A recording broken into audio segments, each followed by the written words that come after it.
आज माननीय सर्वोच्च न्यायालयाच्या बोर्डवर जी केस होती आमची 36 क्रमांकावर होती.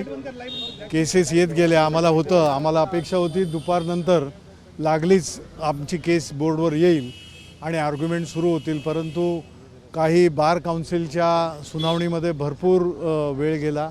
त्यांच्या सगळ्यांच्या सुनावण्या झाल्या, त्यावर त्यांनी भाष्य केलं, ऑर्डर्सच्या बाबतीमध्ये सुद्धा केलं आणि त्याच्यानंतरच्याही 2 केसेस अशा रीतीने झाल्या आणि वेळ जी संपली, कोर्टाची वेळ संपली, त्यावेळेला आमचे काउन्सिल कपिल सिब्बल यांनी कोर्टाने विचारणा केली असता कोर्टाने आम्हाला लगेच सांगितलं की उद्या आपण दुपारी 2 किंवा जास्तीत जास्त 2:30 वाजेपर्यंत सुरू तुमचं करू आणि कंटिन्यूअस करू.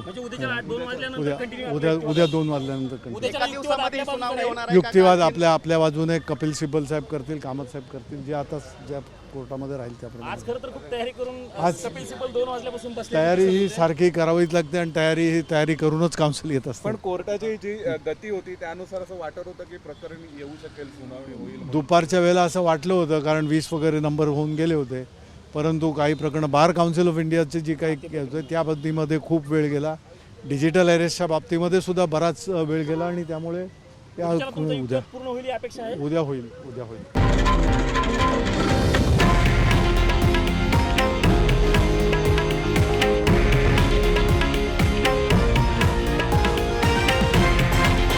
हे आहे देशातील नंबर 1 न्यूज नेटवर्क आणि आपण पाहत आहात TV9 मराठी, एकमेव.